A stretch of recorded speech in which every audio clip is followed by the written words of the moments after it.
Vous êtes dans une attente. Ésaïe 26, je crois, verset 16, ça dit qu'il a mis une pierre en Sion. Et je paraphrase ici, il a mis une pierre précieuse, de grande valeur, choisie. Et ceux qui la prendront pour appui n'auront pas hâte de fuir. Mais ils vont avoir hâte de voir Dieu agir. Aujourd'hui, avez-vous hâte de voir Dieu agir au milieu de vos situations, de vos circonstances? Savez-vous, ce que vous vivrez n'est pas quelque chose d'étrange. Ce que vous vivez, ce que vous expérimentez aujourd'hui, ce n'est pas une chose étrange. Ça fait partie de la vie.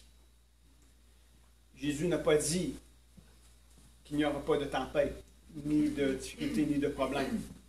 Mais il nous a promis qu'il sera avec nous. Et il nous a promis qu'il accomplira sa volonté dans nos vies. Demain, lundi, on a une rencontre importante. On travaille sur la vision 2020. Ceux et celles qui ont le fascicule, à la page 15, vous allez voir la vision 2020. Et quelle est notre mission, quelle est notre vision, qu'est-ce que nous voulons entreprendre? Ça fait 3 ans que je fais un fascicule. Ça fait 3 ans que les choses qui se retrouvent dans ce fascicule en tant que besoin et en tant de les choses qu'on veut mettre en place. Ça fait 3 ans qui reviennent année après année. À un moment donné, ça va pogner. J'ai déjà dit, à un moment donné, ça va pogner, c'est comme du jello. Il faut s'apprendre. Alors, demain, on va parler sur la mise en place de la vision 2020. Ceux et celles qui ont besoin de savoir qu'est-ce que je veux dire par la vision 2020, allez lire Acte 2020 et vous allez voir. C'est un aperçu et on va parler de comment on met sur pied notre raison d'être dans cette région-ci. Et savez-vous que si l'Église perd de son influence dans cette région-ci, la Gaspésie, à quelque part, va en subir des conséquences. Nous devons comprendre et nous devons réaliser qu'une Église qui s'implante sur un territoire quelconque et qui manifeste le royaume de Dieu, la communauté en bénéficie grandement. 2 Chroniques 7, 14 nous dit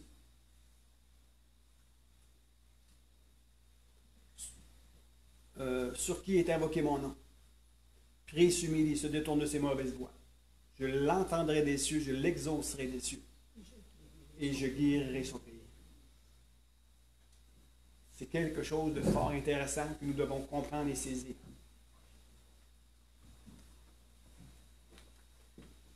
Et Dieu a besoin d'hommes et de femmes qui se tiennent sur la brèche. Besoin d'hommes et de femmes qui se tiennent sur le rempart. Ça dit, sur tes murs, Jérusalem, j'ai placé des gardes, des chamars. Les chamars, c'est un mot hébreu qui signifie quelqu'un qui veille et qui protège et qui avertit. Ils ne se tairont ni jour ni nuit. Vous qui le rappeliez au souvenir de l'Éternel, point de repos pour vous, et ne lui laissez aucun relâche, jusqu'à ce qu'il rétablisse la Gaspésie, les îles et le nord du Nouveau-Brunswick, et la rende glorieuse sur la terre.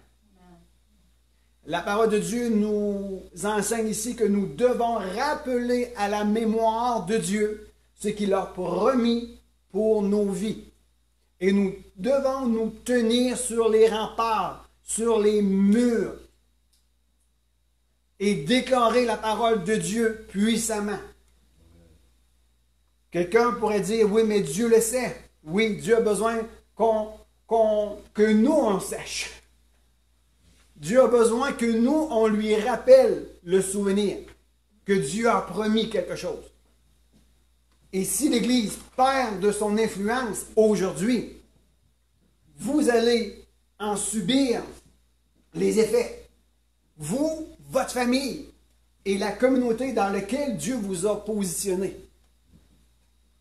Ce n'est pas nécessairement les autorités de la ville, les autorités de la province, ni les autorités du pays qui vont amener un changement. Oui, c'est utile. Oui, il faut prier pour eux. Oui, il faut les soutenir dans la prière. Mais la parole de Dieu enseigne que s'il y a un homme juste dans un pays, Dieu va être clément en leur faveur. Amen. Alors demain, on a une rencontre. On est de 6h30. Je ne sais pas comment ça va se passer, comment on va y préparer, faire le déroulement, mais on va y travailler sur Acte 2020, sur la vision 2020. Amen. La Gaspésie, les îles et le nord du Nouveau-Brunswick ne doivent pas être oubliés. La Gaspésie, les îles et le nord du Nouveau-Brunswick ne doivent pas être oubliés dans vos cœurs, dans vos temps de prière. Amen. Alléluia. Je vous ai dit que j'allais parler sur le prophétique ce matin. Je vais vous parler du prophétique ce matin. Parce que je pense que nous sommes dans une saison, nous sommes dans une situation quelconque où on doit comprendre certaines choses. Je vais essayer d'aller lentement, brefement, sans entrer trop dans les détails, mais je vais vous donner les détails importants pour que vous puissiez comprendre et saisir. Amen. Savez-vous que nous sommes un peuple prophétique et nous sommes un peuple apostolique? J'expliquerai ça soit la semaine prochaine ou la semaine qui va suivre. La semaine prochaine, je vais vous parler de Joël 2, dernier verset, ou Joël 3, tout dépendait des versions, par rapport à Acte 2. Et on va parler de trois choses en particulier. Mais ce matin, j'ai cru bon de vous parler sur le prophétique et sur le surnaturel. Amen. Saint-Esprit, j'ai besoin de ta présence. Nous avons besoin de ta présence. On a besoin que tu viennes nous éclairer et nous aider aujourd'hui. Seigneur, je ne suis que ton instrument. Je ne suis que ta trompette ce matin. Une trompette qui lance un son. Et que les cœurs de ceux qui sont assis ici et ceux qui vont écouter sur Facebook puissent entendre ce que l'Esprit a à dire aujourd'hui, personnellement et corporativement. Amen. On va tourner, pour ceux qui prennent des notes, je vais essayer. J'avais mon cellulaire. Pourquoi je veux prendre mon cellulaire? Ça va aller plus vite dans la recherche de mes références. Amen. Alors, ceux et celles qui ont un crayon, des feuilles, qui prennent des notes, c'est important. Serena, elle me dit, Michel, elle dit, tu as des feuilles partout. J'ai des feuilles partout. J'ai des feuilles partout. Partout. Ici, j'ai des feuilles ici. J'ai des feuilles ici. J'ai des feuilles là. J'ai des feuilles dans ma Bible. Pour moi, c'est important. Pourquoi? J'écris. J'écris. Et quand que Dieu me réveille, que ce soit la nuit, je me lève et j'écris. Est-ce que je les jette aux poubelles? Non, je les garde. Et à un moment donné, lorsque le temps vient, je les remets dans un dossier classé. Mais c'est important. Ne savez-vous pas que si vous écrivez quelque chose qui vient sur votre cœur, ou que vous entendez quelque chose, que vous l'écrivez, ça reste plus gravé. C'est important. C'est une façon de mémoriser quelque chose, de l'écrire et de le relire. La parole de Dieu nous enseigne ce qu'il est écrit. Les Écritures dans la parole de Dieu.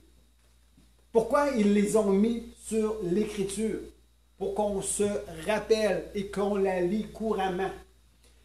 Écriture, ça signifie jeter quelque chose sur un papier, afin qu'on la lise. Si nous n'aurions pas de Bible, beaucoup de personnes seraient dans l'embarras. Je serais peut-être le premier à être dans l'embarras, à savoir qu'est-ce que Dieu a dit. Une chance qu'on a des Bibles pour se rappeler ce que Dieu dit à tel et tel sujet. Alors je vous encourage, prenez le temps de prendre les références, d'écrire une phrase clé. Quand vous allez chez vous, vous vous présentez devant Dieu et vous dites, Saint-Esprit, rappelle-moi à la mémoire ce que Jésus a fait dans mon cœur le dimanche matin. Parce que je pense que dimanche matin a été une nourriture pour m'aider à grandir. La parole de Dieu est une nourriture. L'homme ne vivra pas de pain seulement, mais de toute parole qui sortira de la bouche de Dieu. C'est une nourriture pour votre âme. C'est une consolation pour votre cœur. C'est un encouragement. Alors, quand vous partez d'ici et que vous avez des paroles qui ont été relâchées, que vous les écrivez et que vous priez à propos des paroles qui ont été dites, ça devient une arme puissante. L'apôtre Paul a dit à Timothée, dans 1 Timothée 4, versets 1 et 2, il dit applique-toi à la lecture et à l'enseignement. Et n'oublie pas, néglige pas le don que tu as reçu par prophétie, par l'imposition des prophètes du collège des anciens. Non. Quelque chose comme ça. Mais je paraphrase, même si c'est un petit peu, j'ai oublié un petit mot, c'est paraphrasé. C'est ça pareil que la parole de Dieu dit. Ce que tu as reçu par l'imposition des mains. Par la prophétie. Est-ce que ça va? Oui. Amen. Alors, la prophétie, les paroles que nous recevons sont importantes. Et nous devons les utiliser. Et par ces paroles-là que nous avons reçues de la part de l'Éternel, que ce soit par la bouche d'un homme, d'une femme, d'un membre d'une église, d'un frère, d'une sœur, du pasteur, peu importe. Vous êtes tous ici accrédités par l'Esprit de Dieu de donner des paroles à vos frères et à vos sœurs. Est-ce que c'est vrai? Oui. Alors, vous devez les recevoir et les utiliser dans vos temps de prière. Amen? On peut aller un petit peu plus loin? Dans Josué, on va lire Josué 18. Je vais vous lire quelques petites choses. Je vais vous parler sur le prophétique. Hey, l'heure avance. Josué, je vais être le plus concis possible. Josué 18, le verset 10. Est-ce que c'est ça que je vous ai dit? Josué 18, verset 10 et le 11. Ça dit ceci. Josué jeta pour eux le sang à Silo devant l'Éternel, et il fit le partage du pays entre les enfants d'Israël, en donnant à chacun sa portion. Le sort tomba sur les tribus de Benjamin, sur la tribu des fils de Benjamin, selon leur famille, et la part qui leur échut par le sort qu'il avait, ses limites entre les fils de Juda et les fils de Joseph. L'histoire nous dit ici que Josué a fait le partage du territoire par le moyen d'un tirage au sort. Est-ce que vous me suivez? Allez dans Acte 1, 20.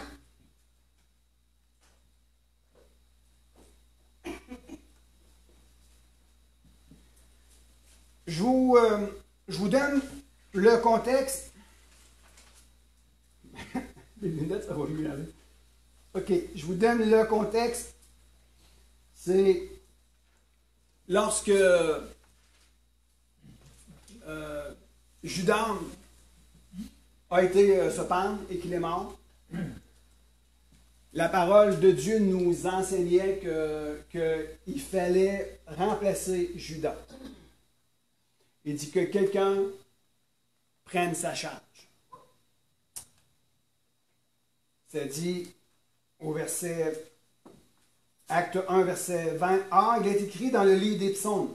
Le livre des psaumes, c'est écrit dans le psaume 109, verset 8. Que sa demeure devienne déserte et que personne ne l'habite. Et quelqu'un prenne sa charge. Il faut donc que, là ici c'est Pierre qui parle, il faut donc que parmi ceux qui nous ont accompagnés tout le temps, que le Seigneur Jésus a vécu avec nous. Depuis le baptême de Jean jusqu'au jour où il a été enlevé du milieu de nous, qu'il y en ait un qui nous soit associé comme témoin de sa résurrection. Il en présenta deux. Joseph appelé Barsabas, surnommé Justus, et Matthias. Puis il fit cette prière. Seigneur, toi qui connais les cœurs de tous, désigne lequel de ces deux que tu as choisi, afin qu'il ait part à ce ministère et à ce apostolat, que Judas a abandonné pour aller en son lieu. Ils tirèrent quoi? Ils tirèrent au sort. Et le sort tomba sur Matthias, qui fut associé aux 11 apôtres. Amen. Alors, on va aller, je vais expliquer ici quelque chose avant de rentrer dans le tirage au sort. Est-ce qu'il y a des tirages au sort de nos jours dans nos églises? La réalité du prophétique. Qu'est-ce que le prophétique dans la façon la plus simple? Le prophétique, c'est de comprendre et de lire le cœur de Dieu. La façon la plus simple, c'est de comprendre et de lire le cœur de Dieu, de discerner le cœur de Dieu. Dieu parle de plusieurs manières et utilise plusieurs supports pour parler à son peuple. Dans Osée 3:7, nous dit que l'Éternel ne fait rien sans en avertir ses serviteurs, les prophètes. Donc, Dieu communique sa pensée. Dieu communique son cœur.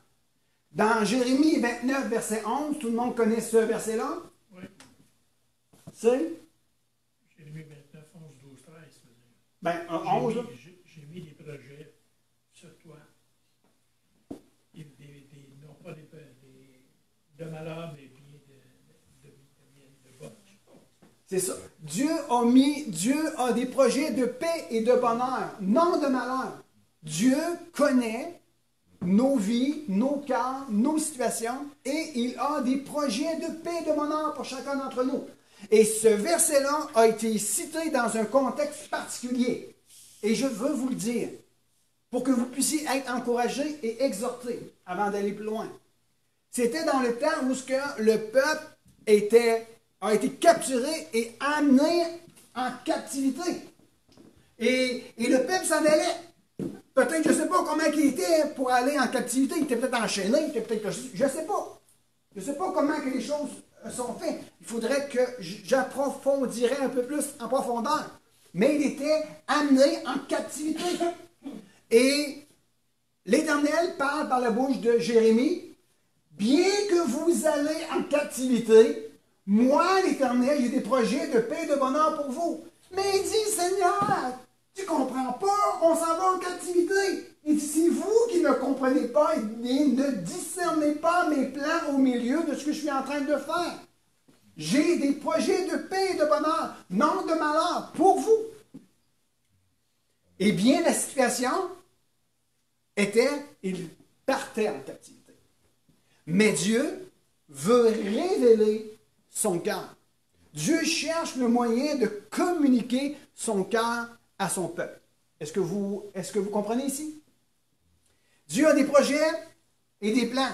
Et Dieu parle de plusieurs manières, afin de faire connaître son cœur envers les hommes.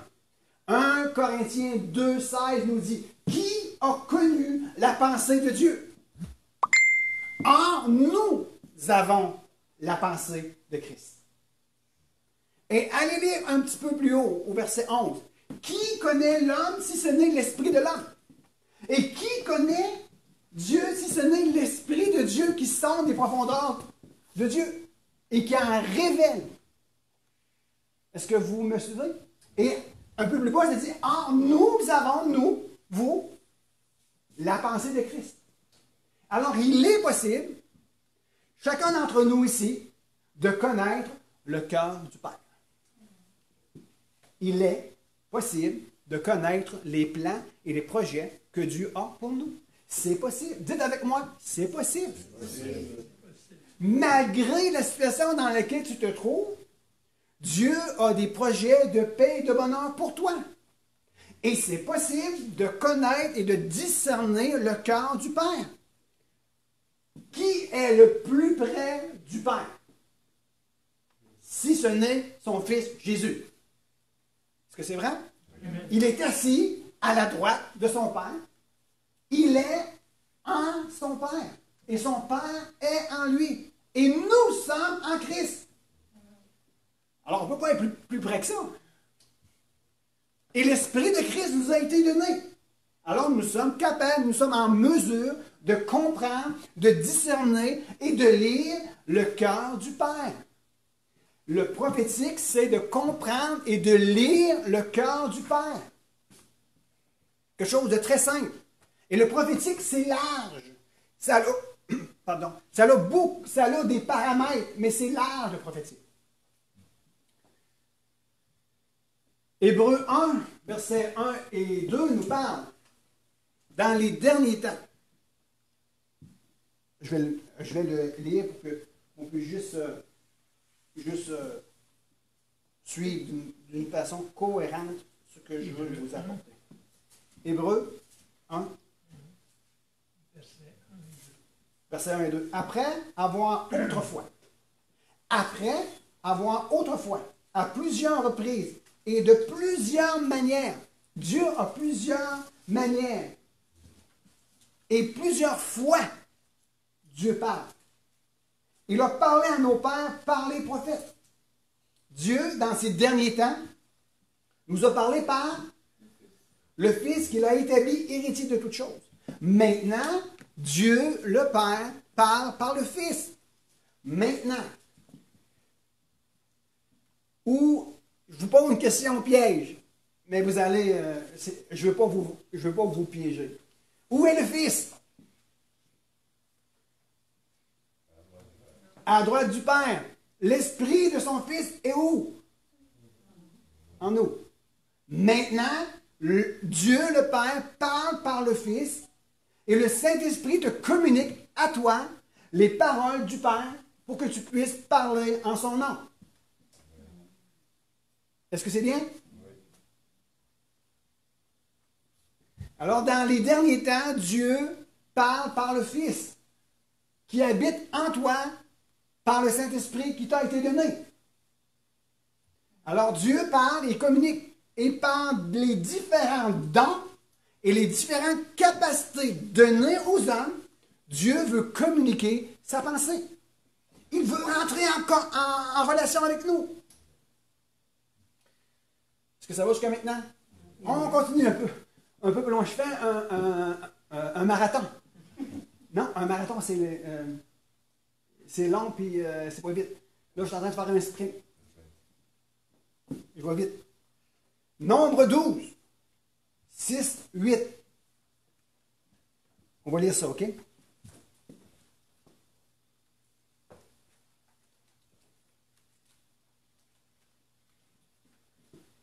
Nombre. C'est l'histoire de l'Éternel qui demande à Myriam et à Aaron de se présenter devant la tente d'assignation. 6-8. Et il dit, je vais lire au verset 5. L'Éternel descendit dans la colonne de nuée et il se tient à l'entrée de la tente. Il appela Aaron et Marie, ou Myriam dans d'autres versions, qui s'avancèrent tous les deux. Et il dit, l'Éternel dit, à qui? À Aaron et à sa sœur Marie ou Myriam. Écoutez bien mes paroles. Lorsqu'il y aura parmi vous un prophète, c'est dans une vision que moi, je me révélerai à lui. C'est dans un songe que je lui parlerai. Il n'en est pas ainsi de mon serviteur Moïse. Il est fidèle dans toute ma maison. Je lui parle bouche à bouche. C'est ce qui est écrit. Bouche à oreille, mais c'est parce qu'il y a un dialogue entre les deux. Okay. Je me révèle à lui sans énigme. Et il voit une représentation de l'Éternel. Alors, ce que nous voyons dans Nombre ici, dans Nombre 12, que Dieu parle par des songes, par des visions, par des énigmes. C'est des moyens, c'est des supports que Dieu utilise pour communiquer. Et parfois, il parle de bouche à bouche à des personnes, d'une voix audible. Ça arrive. Ça m'est-tu arrivé à moi? Je pense que ça m'est déjà arrivé une fois que j'ai entendu une voix, mais je ne veux pas développer sur ça, mais je veux simplement vous dire que Dieu utilise des moyens pour communiquer avec son peuple. Et bien souvent, on va lire ici 1 Samuel 9. Je vous invite d'ailleurs à lire 1 Samuel 9. C'est quelque chose de fort important. Et je vais vous expliquer ce qui est venu sur mon cœur. Samuel 9. Je vous lis, je vous explique le contexte. Mais c'est l'histoire où le père de Saül, qui n'était pas encore roi, mais c'est l'histoire de Saül, que son père avait envoyé avec un serviteur à la recherche de ces ânes qui s'avaient égarés. Alors, Saül et puis son serviteur part à la recherche pour trouver les animaux perdus de son père. Et à un moment donné, Saül dit, OK, on va rentrer. Ça fait de longues journées qu'on est parti sur la route. Et je pense que mon père a sûrement oublié ses animaux et il est inquiet pour nous. Et le serviteur dit, attends un peu. Je pense que je connais un homme de Dieu qui va nous dire où sont les animaux. Il dit, on va aller à tel endroit. Et il dit, ouais, mais on n'a rien à lui donner. Il dit, inquiète-toi pas, j'ai quelque chose, on va aller le voir, on va aller le rencontrer. Sur le chemin faisant, il rencontre deux filles. Il dit, peux-tu m'indiquer où est la maison du voyant? Ah, il dit, il est en train de se préparer, il s'en vient souper, mais il faut qu'il bénisse le sacrifice. Les gens ne mangeront pas avant qu'il bénisse le sacrifice, mais il doit aller dans les hauts lieux, mais il s'en vient, il va être bientôt à quelque part. Est-ce que vous connaissez cette histoire? Alors, Saül et son serviteur rencontrent un homme. Il dit, peux-tu me dire où habite le voyant? Il dit, celui qui te parle est le voyant. Je suis le voyant. Et là, j'arrive au verset 19, OK? Samuel répondit à Saül, c'est moi qui suis le voyant. Monte devant moi au haut lieu, et vous mangerez aujourd'hui avec moi. Je te laisserai partir demain, et je te dirai tout ce qui se passe dans ton cœur. Ici, je veux soulever juste un point. Le prophète Samuel dit, je vais te parler de tout ce qu'il y a dans ton cœur. Et après, il dit, ne t'inquiète pas pour les ânesses que tu as perdues. Il y a 3 jours, car elles sont retrouvées. Est-ce que vous me suivez? Et là, on va aller un petit peu plus bas. On va descendre au verset 27. Ce que je veux vous ressortir quelque chose. Pour vous apaiser votre cœur. Que ce que vous vivez, vos inquiétudes, vos difficultés, vos problèmes, peuvent être une source et un point de repère, de relâchement de la parole de Dieu sur votre vie. Au verset 27, ça dit, quand ils furent descendus à l'extrémité de la ville, Samuel dit à Saül, dis à ton serviteur de passer devant nous. Et le serviteur passa devant. Arrête-toi maintenant, reprit Samuel, et je te dirai, et je te ferai entendre la parole de Dieu. Dans ce contexte ici, l'Éternel avait parlé au prophète Samuel. Il dit, demain, à même heure, il va y avoir un fils, un homme qui va descendre. Et cet homme-là, tu vas le oindre comme roi d'Israël. Mais qu'est-ce qui a fait en sorte que Saül se présente devant cet homme sans vraiment savoir qu'il aurait été oint comme roi? C'est une difficulté, un problème. Est-ce que vous me suivez? Alors, ce que nous vivons présentement, ce que vous vivez présentement, difficultés, problèmes, ne vous inquiétez pas pour autant. Marchez sur le chemin que Dieu a déposé dans vos cœurs. et attendez-vous à lui, qu'il réponde à vos besoins. Et peut-être que si vous êtes en marche sur la route chemin faisant pour régler vos difficultés et vos problèmes, peut-être que Dieu va relâcher une parole pour votre destinée. Est-ce que vous me suivez? Alors, dans le prophétique, il y a deux choses. Dans le prophétique, il y a la parole qui s'adresse directement au cœur de l'individu, et il y a une parole qui est relâchée directement de la bouche de Dieu pour changer le cours de votre existence. Est-ce que ça va? Est-ce que je parlais un petit peu plus loin? Je suis juste en train de faire une introduction. Dans Job 33, verset 14-15, tantôt, Dieu parle d'une manière, tantôt d'une autre, et personne n'y prend garde. Je vais lire le verset 15 parce que le verset 15 est fort intéressant. J'ai dit quoi? Job 14, 15. 14, 15, c'est bon. Alors je vais relire dans la version ici. 14. Dieu parle cependant tantôt d'une manière, tantôt d'une autre, et l'on n'y prend point garde. Le verset 15, juste pour confirmer que Dieu utilise des supports pour nous parler. Il parle par des songes, par des visions nocturnes. Quand les hommes sont livrés à un profond sommeil, quand ils sont endormis sur leur couche, sur leur lit, Dieu parle par des visions, par des songes. Tantôt, Dieu parle d'une manière, et tantôt, Dieu parle d'une autre manière, mais il parle de plusieurs manières en utilisant certains supports pour communiquer sa pensée. Est-ce que ça va? Juste en train de parler comment que Dieu parle au niveau du prophétique.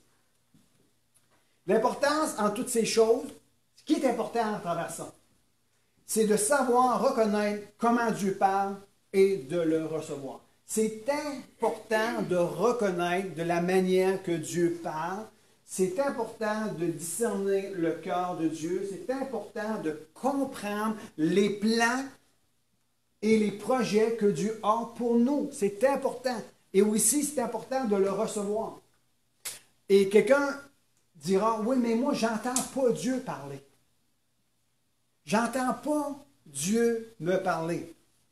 Quand Dieu te parle, c'est sa parole qui exprime à votre égard. Est-ce que c'est vrai? Est-ce que tu as une Bible avec toi? Tu as une Bible avec toi? Beaucoup de personnes, et ici, je ne veux pas offusquer personne, beaucoup de personnes s'attendent et se mettent en position de dire, « Ah, Seigneur, parle-moi, Seigneur, il faut que tu me parles, Seigneur, il faut que tu me parles, Seigneur. » Dieu dit, « Lis ma Bible. » Le premier point qui ouvre la source du dialogue avec Dieu d'une façon personnelle. Écoutez bien ceci. Le premier point, la source qui ouvre un dialogue personnel avec Dieu, débute par lis ta Bible.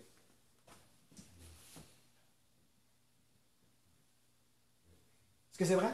Amen. Si tu veux entendre Dieu te parler par des sons, par des visions, par différents supports, que Dieu t'interpelle dans ton cœur, qui touche ton âme, premièrement, commence à lire sa Bible.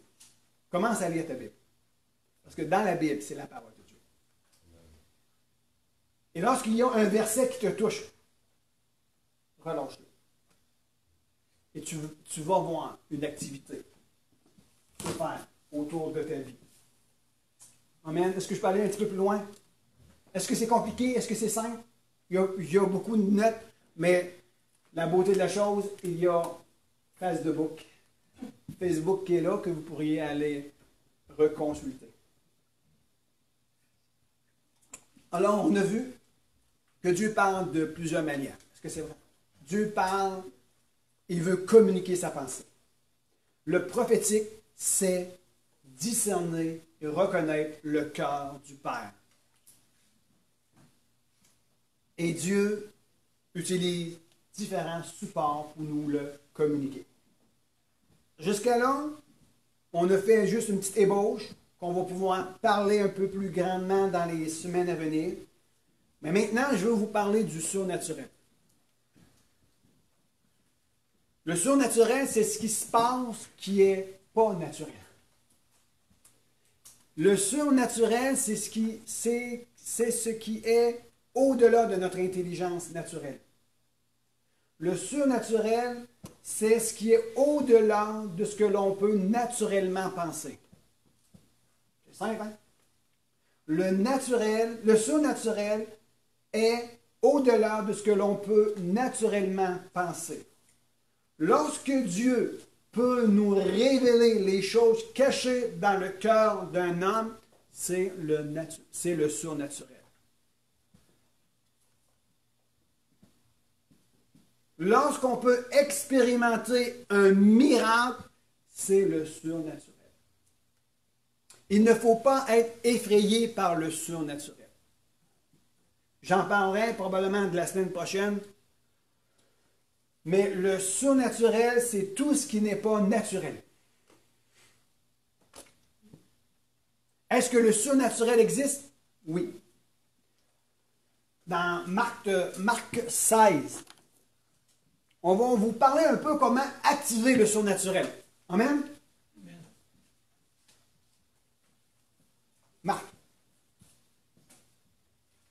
Marc 16. Le dernier chapitre de Marc 16. Et c'est le contexte où quand que Dieu envoie ses disciples accomplir la grande commission, mais d'une façon pratique et d'une façon pour démontrer la puissance. Je vais juste donner une petite information ici. Dans Matthieu 28, Dieu nous parle, dans les derniers versets, d'aller faire de toutes les nations des disciples. Enseignez-leur tout ce que je vous ai prescrit. Ici, on parle d'un point de vue de enseignement. Quelque chose d'un peu plus théorique. Quelque chose d'un peu plus relationnel. Pour former des disciples. On parle d'une façon quelconque de les enseigner. Dans Marc 16, ça nous dit allez et faites, allez établir le royaume de Dieu. Et d'une façon un peu plus pratique et par une démonstration de puissance. Est-ce que ça va? Voici comment activer le surnaturel. Est-ce que vous avez hâte de comment activer le surnaturel? Ça dit, au verset 15, puis il leur dit, allez par tout le monde et prêchez la bonne nouvelle à toute la création. Celui qui croira et qui sera baptisé sera sauvé, mais celui qui ne croira pas sera condamné. Voici les signes qui accompagneront ceux qui auront cru en mon nom. Ils chasseront des démons. Wow! Ils parleront de nouvelles langues. Wow! J'ouvre une parenthèse ici. Je ne veux pas utiliser ce contexte-là pour parler sur le parlage en langue de Acte 2, mais je veux vous parler que quand on reçoit Jésus-Christ comme Seigneur et Sauveur, il doit y avoir un changement de dialogue dans notre bouche, d'arrêter de parler négativement et de critiquer et de murmurer. On doit parler une nouvelle langue, une langue de foi, une langue du royaume. La langue du royaume des cieux, c'est le parler dans la foi. Amen. Nous mettons notre focus sur... Tu parles-tu en langue depuis que tu as reçu Jésus comme ton sauveur personnel? Et c'est bien, c'est parfait. Il faut réaliser ces choses. Qu'il y a le parler en langue, le parler en d'autres langues. Et c'est une manière que Dieu communique. C'est une manière que Dieu communique aux hommes aussi. Parce qu'il y a aussi le don des langues, le don d'impartation des langues qui révèle directement le cœur du Père. Mais il y a aussi le baptême du Saint-Esprit qui est par un signe le parler en d'autres langues. Est-ce que vous me suivez? Mais il y a aussi un signe qu'on doit prendre conscience. que depuis que nous avons reçu Jésus-Christ comme notre sauveur personnel, est-ce qu'il y a un changement de dialogue dans notre bouche?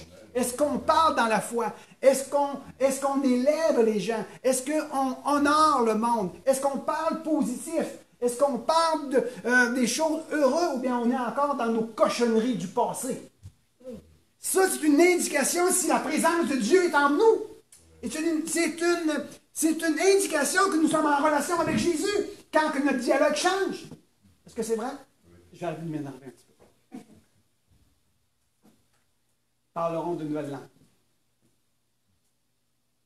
Moi, là, je veux juste vous parler. Quand j'étais jeune, je me levais le matin et puis j'avais de la difficulté à communiquer. J'étais pessimiste. Et puis, n'allais pas faire grand-chose parce que des fois, j'étais irritable assez vite. Mais depuis un certain temps, depuis que je suis marié, depuis quelques années après d'avoir reçu Jésus-Christ comme mon sauveur personnel, quand je me lève le matin, wow! Bonjour tout le monde, comment ça va? Yes, une belle journée aujourd'hui. Savez-vous pourquoi? Pas parce que je suis beau petit bonhomme. C'est parce que la présence de Dieu est en moi. La présence de Dieu est en vous et elle doit être manifestée par la joie, la paix et la justice qui est donnée par le Saint-Esprit. OK, je reviens dans mon texte. Allez, là, avance vite. Alors, il dit, voici les signes qui l'accompagneront. Et vous pourriez continuer jusqu'au verset 20 pour terminer le chapitre. Mais on parle ici du surnaturel. Comment activer le surnaturel? Comment on active le surnaturel?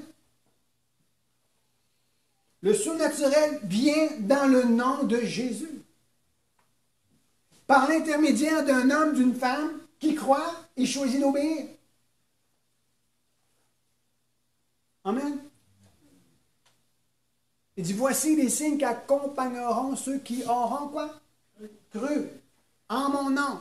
Le fait de croire et d'aller au-devant des difficultés et des problèmes et d'utiliser le nom qui a été donné au-dessus de tous les noms, le nom de Jésus, que toute langue confessera et tout genou fléchira. Et lorsque vous priez de la sorte, dans le nom de Jésus, vous activez le surnaturel. Et le surnaturel est possible au milieu de nous lorsque nous utilisons le nom de Jésus par la foi et dans l'obéissance. Philippiens 2, versets 9 à 11 nous parle que le nom au-dessus de tous les noms. Est-ce que ça va? Maintenant, on a juste parlé brièvement du surnaturel. Comment activer le surnaturel? Et c'est quoi le surnaturel? C'est des signes, c'est des miracles, c'est des prodiges. C'est quelque chose qui dépasse notre entendement. Ça, c'est le surnaturel. Maintenant, je vais aller dans quelque chose d'un petit peu plus pratique. OK? Je vais le mettre dans mon contexte, dans notre contexte aujourd'hui. Le prophétique, qui est de discerner le cœur du Père et de lire le cœur du Père. Lorsque nous sommes capables de lire et de discerner ce qui est dans le cœur du Père et que nous le relâchons au milieu de nous, ça nous donne accès au surnaturel. Est-ce que ça va? Dites-moi que vous comprenez. Lorsque nous n'avons pas de direction, que nous ne comprenons pas les temps et les saisons dans lesquels on se trouve, lorsque nous sommes dans la confusion, lorsque nous ne savons pas quoi faire, nous avons besoin de connaître la direction de Dieu. Est-ce que c'est vrai? Nous avons besoin de connaître le cœur de Dieu par le moyen du prophétique. Quand je parle de prophétique, je ne fais pas allusion aux prophètes, car tout le monde peut avoir une onction prophétique sur sa vie. Les fils d'Isaacar, vous connaissez les fils d'Isaacar? Ils n'étaient pas prophètes, mais ils connaissaient et ils savaient discerner les temps. trouvez cela dans 1 Chronique 12, 32. Les fils d'Isaacar, ils n'étaient pas prophètes, mais ils ont eu le discernement de connaître comment amener David à être roi. Ils n'étaient pas prophètes. Et ils ont appris. Ils ont discerné. 1 Chronique 12, verset 32. Alors nous devons apprendre, vous et moi, à discerner ce qui est dans le cœur du Père à propos de nous, à propos de notre situation, à propos des circonstances dans lesquelles on vit. Nous ne devons pas subir les conséquences, mais nous devons faire subir un changement au milieu des circonstances par la parole que Dieu nous a fait connaître dans nos cœurs. Dieu utilise le moyen du prophétique pour avoir accès au surnaturel au milieu de nous. Il n'y a pas de manifestation s'il n'y a pas de déclaration. La parole prophétique est là pour nous faire déclarer ce qui est dans le cœur du Père pour amener un changement dans une situation quelconque. Est-ce que vous me suivez? Je vais vous donner je vais vous donner un exemple dans Marc 5, verset 21. C'est l'histoire de la femme avec une perte de sang.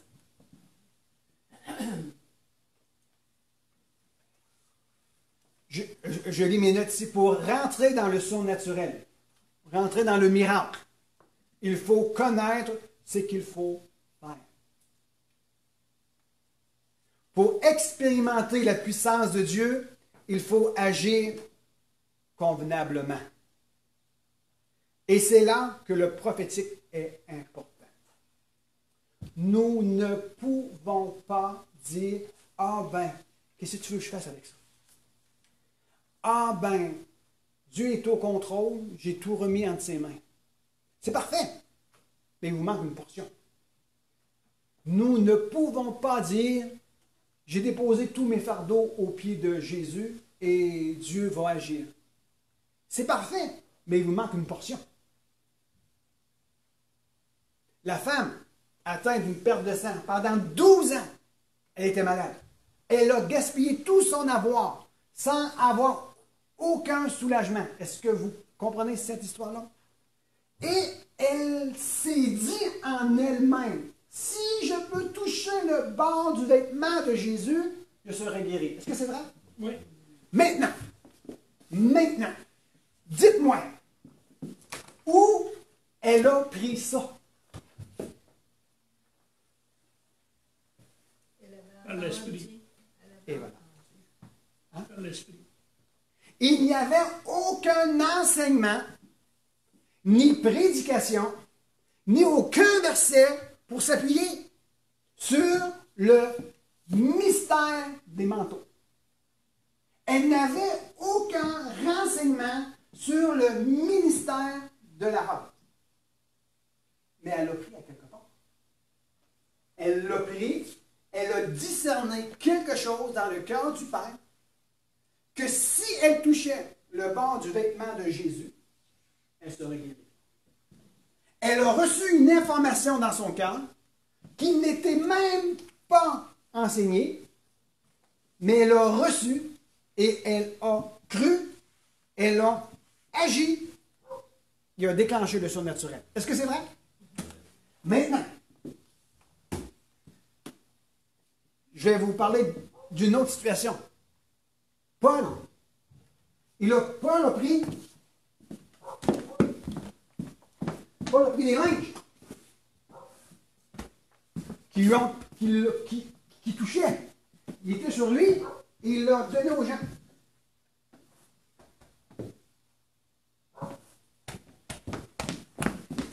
Ma joie, ma joie, ta joie, ta joie, ta joie, ta joie. Il dit, où est-ce que Pierre a pris ça? Où est-ce que Paul a pris ça? Que ces vêtements qui vont toucher son corps vont guérir les gens. Il a reçu un mystère du cœur du Père. Pardonnez-moi si je vous ai mis des mix comme ça.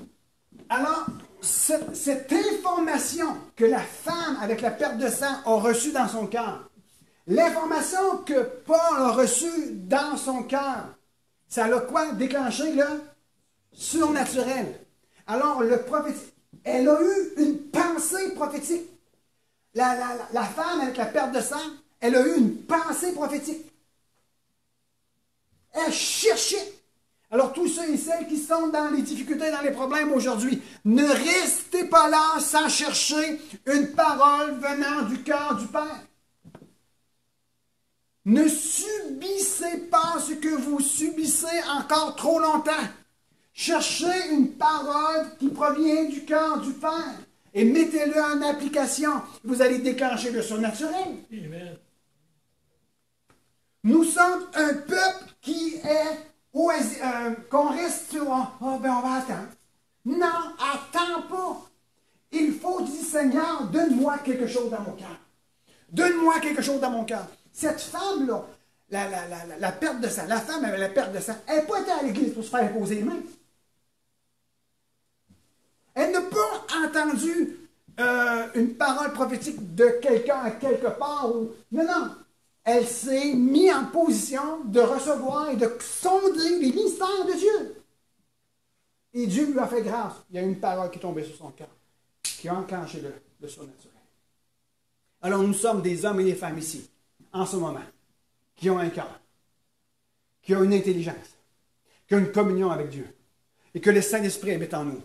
Nous sommes capables de recevoir une pensée, une parole qui provient du cœur de Dieu pour déclencher le surnaturel au milieu de nous.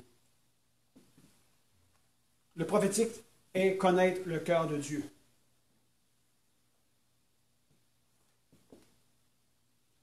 Il y a des mystères en Dieu que nous devons comprendre. Il y a des mystères. L'apôtre Paul dit des mystères de Christ. Il y a des mystères que nous devons comprendre. Elle n'est pas reçue dans une intelligence humaine, mais elle est reçue dans une intelligence renouvelée par l'Esprit. 2 Timothée 1,7 nous dit, ce n'est pas un esprit de timidité que vous avez reçu, mais un esprit de force, de sagesse et d'amour. Alors vous avez reçu la pensée de Christ pour recevoir une parole de Dieu concernant votre situation et croyez et obéissez pour déclencher le surnaturel au milieu de vous.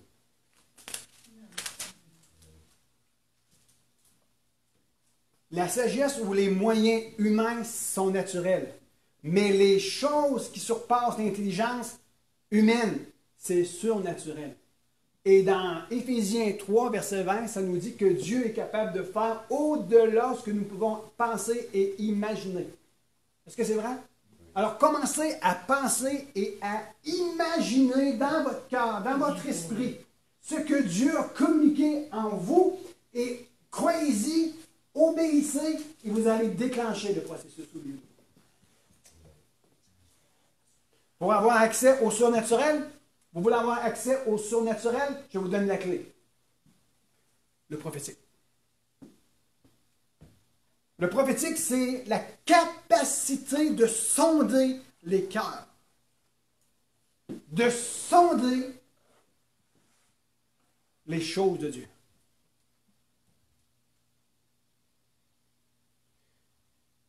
Si nous revenons, est-ce que vous me donnez encore quelques minutes? Je veux terminer ça avant d'aller plus loin. Si nous revenons à la femme avec la perte de sang, durant 12 ans, elle fut malade. Alors, il y avait une barrière, une difficulté qui était assise sur son intelligence. Pour l'empêcher d'être guérie. La femme atteinte d'une perte de sang pendant 12 ans et qui n'était pas capable d'être guérie avait un obstacle qui était assis sur son intelligence.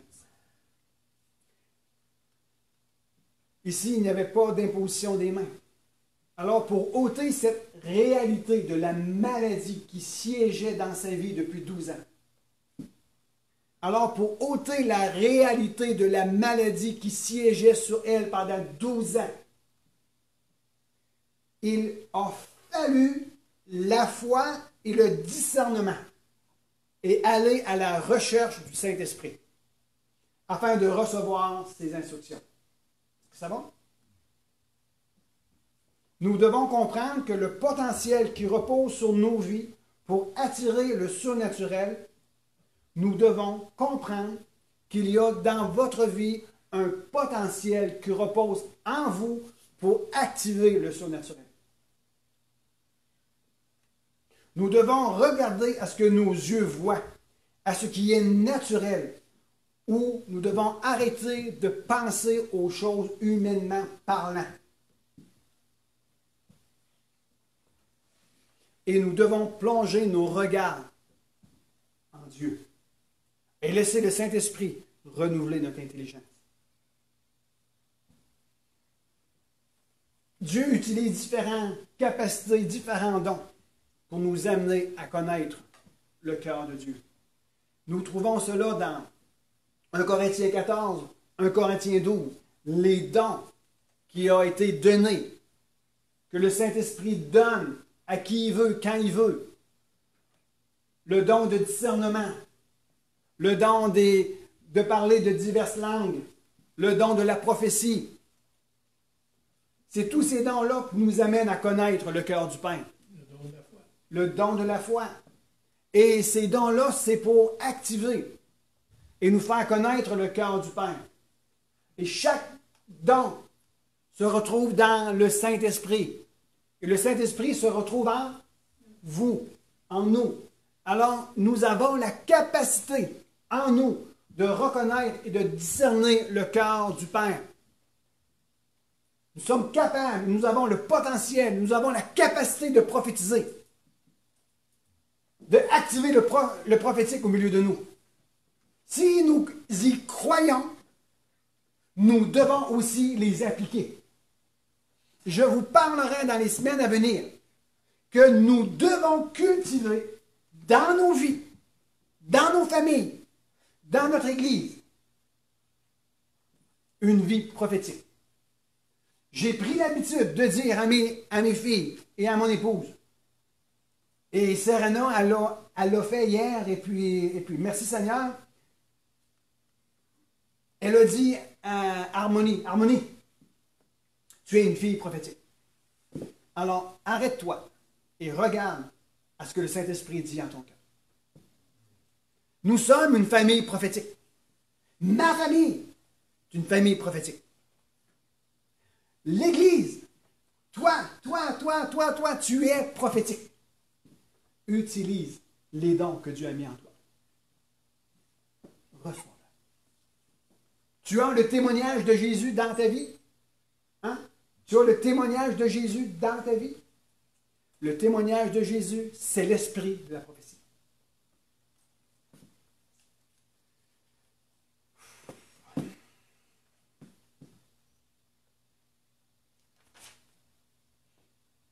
Alors, il faut que je termine avec ça, le tirage au sort. Parce qu'on a parlé tantôt du tirage au sort. Savez-vous que le tirage au sort fait partie de l'Ancienne Alliance? Et ce n'est pas le moyen que Dieu a voulu utiliser pour choisir celui qui allait remplacer Judas. Mais les apôtres, Pierre et les 10 autres, ont dit, il faut que quelqu'un le remplace. C'est écrit dans les psaumes, le psaume 109, verset 8. Alors, on va choisir quelqu'un et on va tirer au sort. On va mettre des conditions. Voici, on va demander au Seigneur un signe basé sur nos conditions. Et on va tirer ça au sort. Est-ce que c'est ce que les apôtres ont fait? Ils ont dit, voici les conditions. 1, 2 et 3. On présente deux situations. Seigneur, on va tirer au sort. Et ça a tombé sur lui, c'est toi. Dieu a choisi toi. Est-ce que ça se fait aujourd'hui dans nos églises encore? Oui. Ça se fait encore. Voulez-vous que je vous donne un bon exemple? Est-ce que vous voulez juste un petit exemple? Et parfois, nous pouvons agir encore comme ça aujourd'hui. Nous disons, Seigneur, j'ai un choix à prendre. Si cela arrive comme cela, Seigneur, voici mes conditions. Ceci, cela. Et si cela arrive comme ça, je m'en vais acheter une auto. Je m'en vais voir le gérant des ventes. Il dit, si il me dit, monsieur, j'ai une belle auto pour vous, bleue. Ah, ben c'est un signe que Dieu veut que je m'achète un char. Ça, c'est un tirage au sort. Ou bien, je ne comprends pas ce qui se passe à l'Église aujourd'hui. Si le pasteur, la semaine prochaine, continue à parler sur ce sujet-là, ben ça va m'indiquer dans mon cœur que ce n'est pas l'Église que Dieu veut que je vais, mais à choisir une autre Église. Est-ce que ça arrive encore, ça? Hein? Oh, mais là, je dois choisir quelque chose. Là, m'aller à tel endroit, et si ça me pointe, ça me touche, ça le battement de mon cœur, ah, je pense que Dieu m'a parlé. Tirage au sort. Pourquoi on met des conditions? C'est du state to bitch. Oui, c'est ça. On met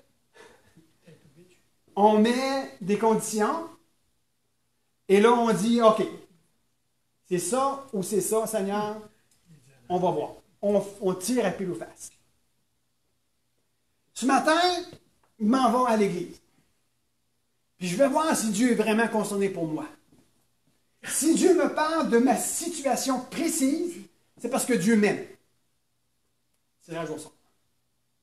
Parce que la Bible dit que Dieu t'aime. Est-ce que vous me comprenez? Il y a beaucoup de tirages au sort dans nos églises aujourd'hui. Et savez-vous comment on fait pour enrayer ça? Pour arrêter ça? Parce que le tirage au sort, ce n'est pas nécessairement ce que Dieu a déterminé pour vous. Le choix qui va ressortir du tirage au sort n'est pas le choix qui provient du cœur de Dieu. Parce que Matthias n'était pas le choix de Dieu. Je pense que Paul a été le choix de Dieu. D'ailleurs, c'est ce que Paul dit dans 1 Corinthiens 15. Il m'est apparu à moi. Il a apparu à 500 personnes. Il a apparu à Paul, à Céphas. Il a apparu aux disciples. Et il m'est apparu par la suite. Alors, nous voyons dans ce contexte-là que le choix de Dieu pour remplacer Judas était Paul. Mais les disciples ont choisi le tirage au sort, au lieu d'attendre les instructions de Dieu. Alors, pour enrayer ce genre d'action au milieu de nos vies, parce qu'à vrai dire, il y en a qui le font encore ça, hein? Mais aller à l'église ce matin, puis si Dieu m'aime vraiment, il va parler de ma situation, il va me parler de ce point précis. Sinon, je penche. Puis là, on rentre en doute. Alors, pour enrayer cela, il faut rentrer dans une maturité. Oh, je dois me marier. Quelle femme m'a choisi? Il y en a tellement qui courent après moi. Celle qui va être concernée pour les petites choses intimes que j'ai cachées, les petits besoins spécifiques, l'attention particulière, ça va être elle. Il y en a qui agissent comme ça.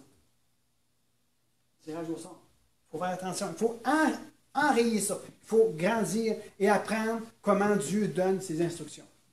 Aujourd'hui, nous devons apprendre comment Dieu donne ses instructions pour une situation quelconque. Le Saint-Esprit habite en vous.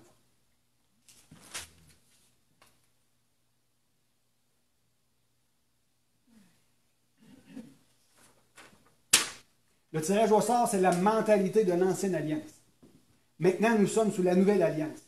Alors, la mentalité du royaume, c'est le Saint-Esprit qui nous communique la pensée de Dieu. Est-ce que c'est bon? Yes. Yes. Je vous envoie pas tout de suite. Vous savez, dans la situation dans laquelle on est présentement, mon épouse et moi, mes enfants et l'Église. Est-ce que c'est vrai? Nous sommes devant une situation. Nous sommes dans une transition. Et nous devons ne pas faire l'erreur que Dieu a agi dans le passé d'une telle manière il va agir encore de la même manière dans mon cas présent. Dieu n'agit pas comme ça. Dans 2 Samuel, prenez-le en note. Okay. 2 Samuel 5, verset 17. Et je termine très bref. Dans 2 Samuel. 2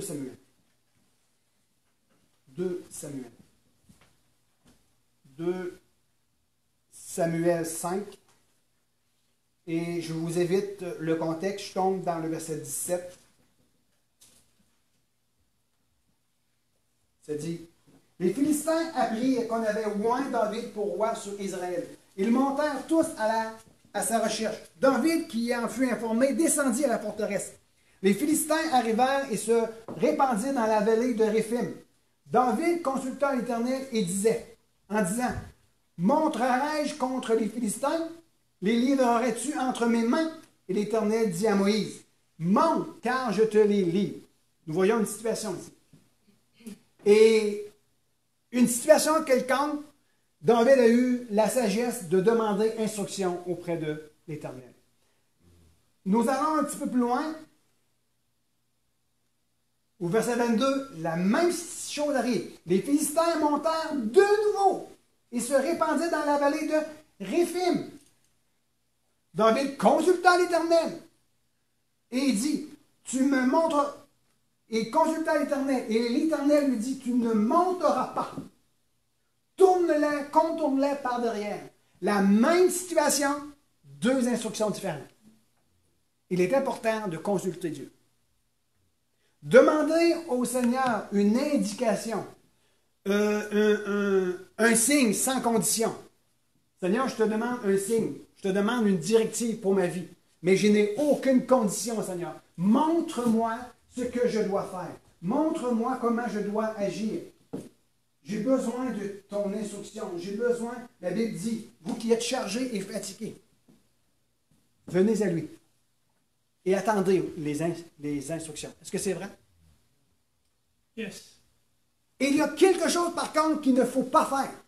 Moi, je vous ai dit tantôt que pour activer le surnaturel, il faut recevoir une parole prophétique. Il faut recevoir une parole qui vient du cœur du Père. Est-ce que c'est vrai? Aussitôt qu'on l'a reçu, on doit croire et agir pour activer le surnaturel. Amen?